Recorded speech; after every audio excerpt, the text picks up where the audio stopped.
La idea de esta charla es aprovechar un poco que está muy en boga hoy hablar de proyectos de Machine Learning, Data Science, AI, NLP, demás cuestiones, productos de datos en sí.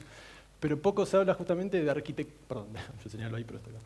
De arquitecturas de datos que justamente den soporte a todo ese tipo de cosas. Entonces, justamente un poco la idea es ver un poco de qué se trata todo eso. Entonces, primero, ¿qué es una arquitectura de datos? O mejor, ¿qué es un producto de datos? Definamos un producto de datos con una definición medio sencilla. Tengo poco tiempo, así que hay algunas definiciones medio poéticas que nadie se alarme. De última, después podemos charlar y ponernos de acuerdo. Un producto de datos es simplemente algo, una construcción que se hace sobre un dato. Una definición medio pobre, así que vamos a complementarla con ejemplos. Entonces, un reporte sería un producto de datos sencillo, pero un producto al fin. Un tablero sería lo mismo, un sistema de recomendación sería lo mismo, un motor de inferencia online sería lo mismo, etcétera, etcétera, etcétera. Ahora, todas esas cosas no son arquitecturas de datos. Una arquitectura de datos justamente lo que busca es resolver de forma sistémica serían como los cimientos donde se van a construir todo este tipo de cosas. La idea justamente es que, la palabra clave de lo que acabo de decir, por lo menos a mi criterio, es que sean construcciones sistémicas. Entonces, este diagrama que está acá es como el clásico de clásicos, porque estamos en este palo, donde tenemos de izquierda a derecha el dato más crudo, a el uso del dato o el dato más cocinado. Entonces, vayamos viendo un poco, justamente siguiendo el camino de izquierda a derecha y entendiendo un poco de qué se trata todo esto. Entonces, primero, fuente de información. En el pasado hablamos de fuente de información, eran principalmente tres cosas. Base de datos, principalmente relacionales, archivos de texto, delimitados por algo, separados o de ancho fijo, lo que fuere, y planilla de cálculo, Excel o lo que fuera que hubiera en ese entonces. Hoy por hoy hablamos que la fuente de información es cualquier cosa que sea permeable de almacenar, puede ser, o generar datos. Entonces, por ejemplo, un API es algo que genera datos y nos va a interesar consumirlos. Un mail no tuvo el propósito de ser una fuente de información, pero la podemos tratar como tal, porque justamente tenemos información, o mejor dicho, datos, ahí adentro que vamos a poder explotar de alguna forma. Cualquier sistema de sensorización, aparte de IoT o lo que fuere, obviamente son ejemplos más concretos. Pero entonces, hay una realidad que cualquier organización tiene sus datos desperdigados o dispersos en distintos sistemas de información, fuentes de datos, entendiendo fuente de datos esa definición más amplia que acabo de hacer. Entonces, una primera capa, si se quiere, de lo que es una arquitectura de datos, justamente lo que busca es resolver las cosas más básicas, que sería, por un lado, la obtención de esos datos. Bueno, primero tenemos que de alguna forma conseguirlos. En segunda instancia vamos a querer hacer algo con eso, bueno, curarlos, enriquecerlos, integrarlos principalmente. ¿Y por qué integrarlos? Nosotros como personas vemos la realidad como un continuo, un sinfín de variables que le vemos como un continuo, una película. Ahora, los sistemas informáticos lo que ven en realidad es un conjunto de variables que son discretas y ven la realidad en base a las variables que tienen. Entonces, si decimos que la fuente de información que tiene una organización son de propósito específico para el cual fueron concebidas, una red social fue concebida para lo que sea una red social, que justo yo mucho no entiendo, pero el dato está almacenado para ese fin. Un CRM fue concebido con otro objetivo. Y así cada sistema formal o informal fue concebido con un fin. Entonces, lo que estamos buscando es, de alguna forma, integrar todo eso, enriquecerlo y usarlo para algo. Entonces, fundamentalmente, la integración lo que va a buscar es construir esa visión única de esa realidad, integrando cada uno de esos sistemas de alguna forma. La segunda, pasando de ingeniería de datos, vamos a querer esos datos, una vez que los trabajamos, los procesamos, almacenarlos en algún lado. Porque, bueno, ya que hicimos todo ese trabajo, vamos a querer almacenarlos. Los que están en esto hace un tiempo, seguro que están diciendo, bueno, che, pero antes ahí donde dice Data Lake decía Data Warehouse. Bueno, eso sí es cierto. Entonces, quédense tranquilos que voy a estar desarrollando un poco las diferencias y es un poco la idea de la charla. Por ahora, al menos como acto de fe, hablemos del Data Lake como justamente un repositorio de datos integrados, construyendo esa visión integral, esa visión 360 grados de lo que sea que nos interese analizar, donde está garantizada la disponibilidad, la calidad y el gobierno. En el siguiente slide voy a hablar un poquito de eso, así que también queden tranquilos. Por último, la última capa de esta arquitectura, si se quiere, a muy alto nivel, sería el uso de toda esa información. Hicimos todo esto para hacer algo con esos datos. De nuevo, si los datos son la materia prima, son el activo más importante de este siglo, que se supone que es no me canso de escucharlo, vamos a querer explotarlos, usarlos para algo. Entonces, la explotación la vamos a hacer o visual, haciendo reportes, tableros, mapas, sistemas de alertado, lo que sea, o una explotación más bien analítica, construyendo modelos predictivos, modelos descriptivos, modelos prescriptivos, o de nuevo, lo que queramos hacer con eso.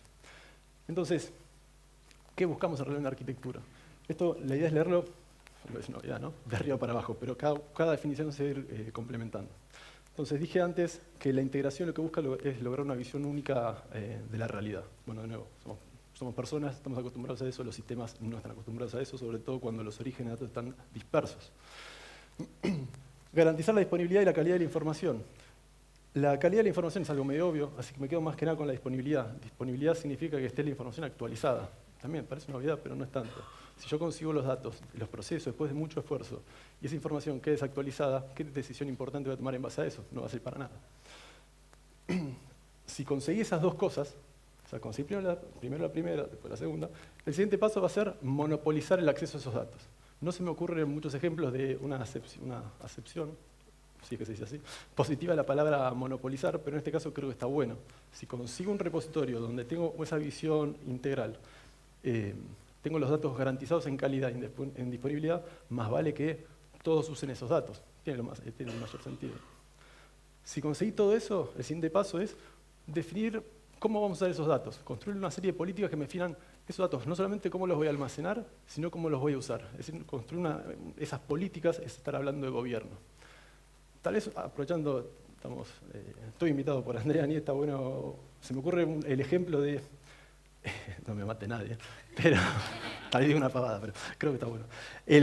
La flota de camiones, la flota de camiones, vehículos en general, seguro que ahora, a esta hora, algunos están guardados en algún lugar, un estacionamiento, un galpón o lo que sea. Seguro que tienen distintos dispositivos adentro del camión para garantizar que el uso de ese camión sea bueno, garantizando prácticas y qué sé yo. Bueno, de nuevo, como lo que dije hace un ratito, si los datos son el mayor activo de este siglo, los tenemos que tratar como tal, por ende los tenemos que gobernar.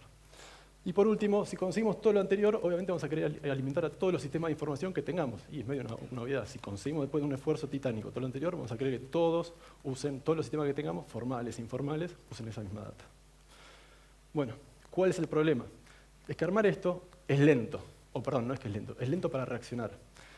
Y esto no es un problema tecnológico. No es que uso una tecnología más compleja, menos compleja, más de moda o más obsoleta o más legacy o lo que quieran. Este es un problema justamente de una construcción intelectual o racional que implica el desarrollo de reglas de negocio o generar acuerdos en definiciones que llevan tiempo. Entonces realmente esto no es que lo puedo hacer rápido. Eso es un problema. Si hoy, de nuevo, queremos empezar a tomar decisiones basadas en datos y necesitamos más datos para poder sustentar nuevas decisiones, y adquirir esos datos nos lleva tiempo, estamos como en una encrucijada.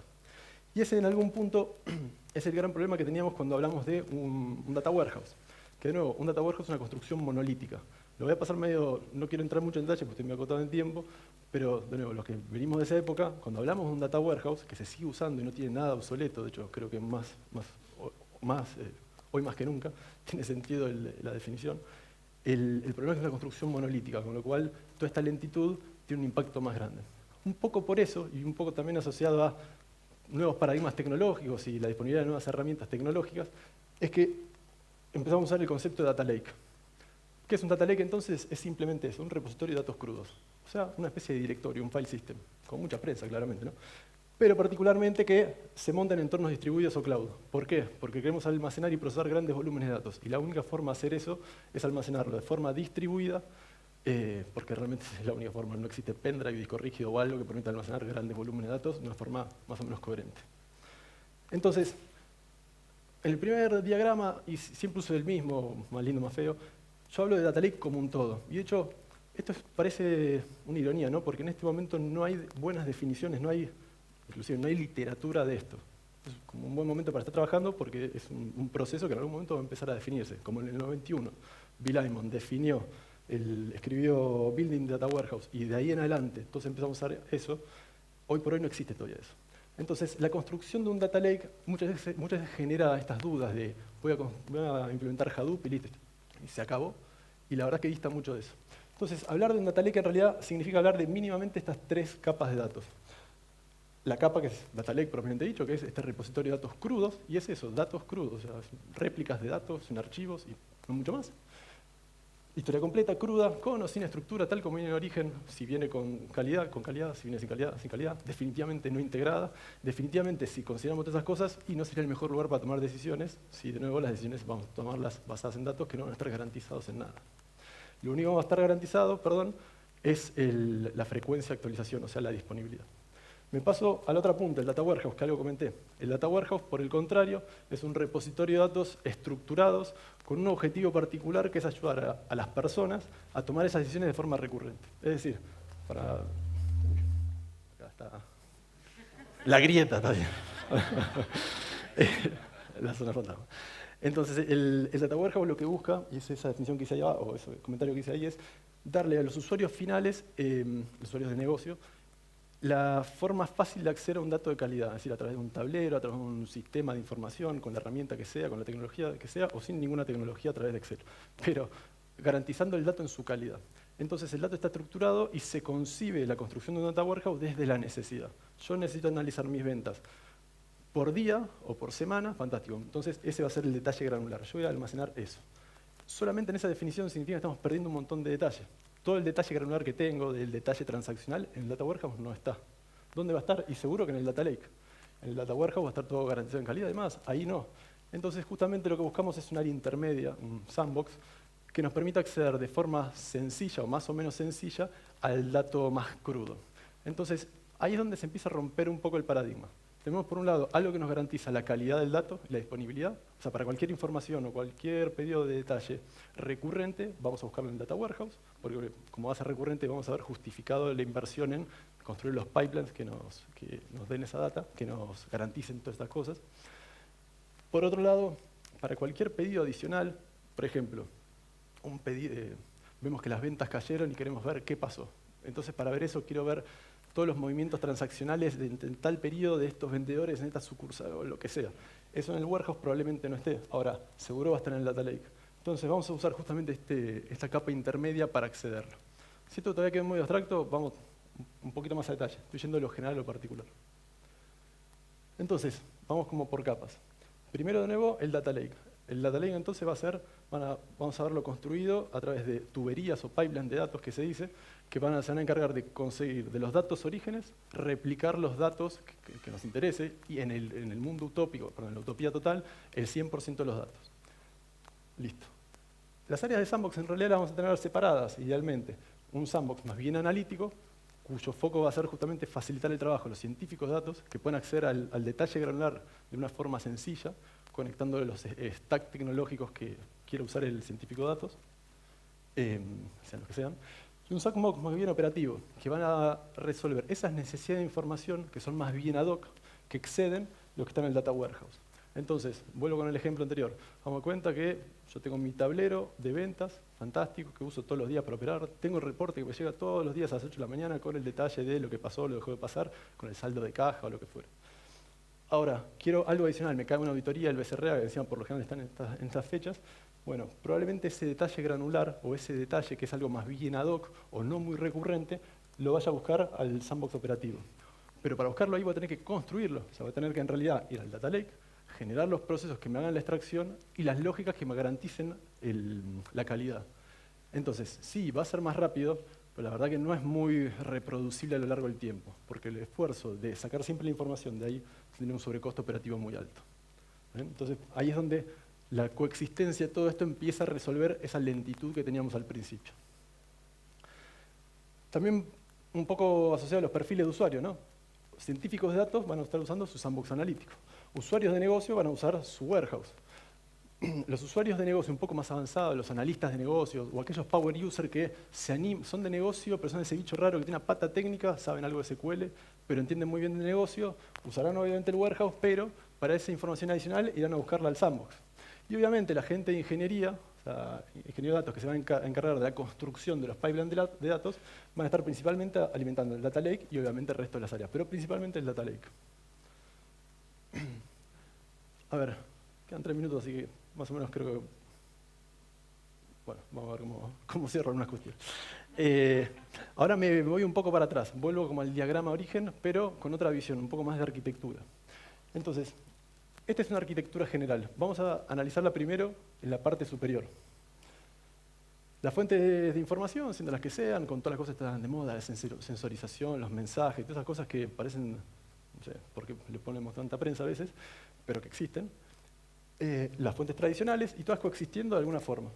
Ahora, primero vamos a querer cargar el Data Lake, de alguna forma, y esas cargas se van a hacer de dos formas. La que estamos viendo ahí, o lo que trata de graficar la parte de arriba, que dice batch o microbatch, va a ser por lotes. Es decir, vamos a acumular los datos, las novedades, durante un periodo de tiempo y se las vamos a tirar al data lake con una determinada frecuencia. Una vez por día en el caso más clásico de clásicos. Pero cuando empezamos a hablar de microbatch, no es más que una forma rara, medio enroscada, de simplemente decir que vamos a hacer lotes más chicos. En vez de ejecutar una por día, ejecuto 2, 3, cada 15 minutos, bueno, con más frecuencia de ejecución. O sea, si necesito las ventas, si las necesito una vez al día, está perfecto. Si en realidad quiero ir viendo cómo se va moviendo una campaña o algo en particular, me va a interesar o el tiempo real, que ahora vemos de qué se trata, o actualizaciones con mayor frecuencia. Tan sencillo como es. Una vez que tenemos la data en el data lake, vamos a querer procesarla de alguna forma. Como estamos en la parte de arriba, que es procesamiento batch o microbatch, van a hacer un procesamiento batch o microbatch. Eso llegará al sandbox y finalmente llegará de una forma al usuario final, a través de un report, un tablero o el producto de datos que querramos usar. Usando esos productos de datos, tienen que estar definidos en base a buenas prácticas de UX y demás que estamos aprendiendo antes. Bueno, hablando en serio, entonces, todos los modelos de ciencia de datos los vamos a querer ejecutar o en batch o también en algunos casos en tiempo real.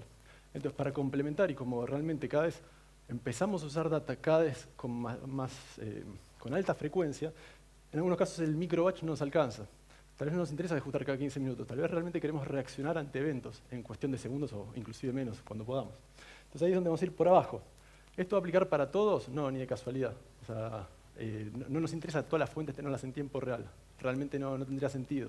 Pero en algunos casos tal vez sí, como dije antes. Si estamos haciendo bidding de advertising en tiempo real, que de hecho la gente de Despegar es hiper experta en eso. Bueno, ellos necesitan tiempo real porque sobre eso se va moviendo la cosa. En ese caso vamos a querer tener un message broker, que no es más que un sistema que se encarga de agarrar la data y distribuirla en tiempo real. Ahí hablamos más de mensajes o eventos. Un stream processor, que en realidad es simplemente una capa de procesamiento que tiene la capacidad de tomar esa info que está entrando constantemente y hacer algo en tiempo real nuevamente. Y después, de nuevo, los circuitos irán a las áreas de sandbox donde corresponda o, obviamente, al data lake. De nuevo, la información más cruda. Creo que con este slide cierro y si no, este es el siguiente, así que tranquilos los del fondo. Hasta ahora no hablé de ninguna tecnología a propósito. No me gusta, o sea, prefiero focalizar en conceptos y no tanto en tecnología. Las tecnologías pasan, ahora los conceptos por lo general perduran bastante más. Entonces, lo que está pasando hoy en el plano de Data Analytics es que realmente el panorama tecnológico es absolutamente heterogéneo. Eso tiene una cosa que está buenísima. Hoy es mucho más fácil hacer algo que antes era bastante más difícil, porque las herramientas son de propósito cada vez más específico. Tiene algo un poco más complejo, desafiante, para hablar en positivo, que es cómo hacemos para que todo esto coexista y no muramos, como se diga, en el intento, ¿no? Entonces, lo cierto es que hoy tenemos muchas formas de hacer lo mismo. Lo cierto es que muchas de esas tal vez inclusive son óptimas, o inclusive muchas de ellas llegan al mismo resultado, pero muy probablemente hayan algunas mejores que otras. Y mejores puede ser en un montón de aspectos, en términos de performance, o a mí, la verdad que me gusta más hablar de cuando hablamos de un panorama tecnológico tan disperso, tan heterogéneo, prefiero pensar más en el factor humano. ¿Cómo hacemos para tener un equipo que sabemos que encima es un equipo de talento que cuesta formarlo, porque este panorama tecnológico está en constante evolución? ¿Cómo hacemos justamente para evitar bibliotecas ambulantes, para evitar personas que tienen todo el know-how, pero lo tienen ellos, y nosotros tenemos que formar un equipo que coexista, porque todo en Data Analytics son equipos multidisciplinarios, con lo cual tienen que, de alguna forma, coexistir. Pero por sobre todas las cosas, ¿cómo hacemos para que el onboarding de nuevas personas al equipo sea lo más rápido posible? ¿Cómo hacemos para que a escala, que sabemos que a escala todo se rompe, cómo hacemos para que, de nuevo, todo tenga una misma lógica? Ahí tenemos que pensar las cosas sobre todo pensando en el diseño y en el diseño de arquitectura, desarrollando templates, desarrollando buenas prácticas o desarrollando lo que fuere. Creo que con esto sí termino, creo. Así que sí. Bueno, gracias.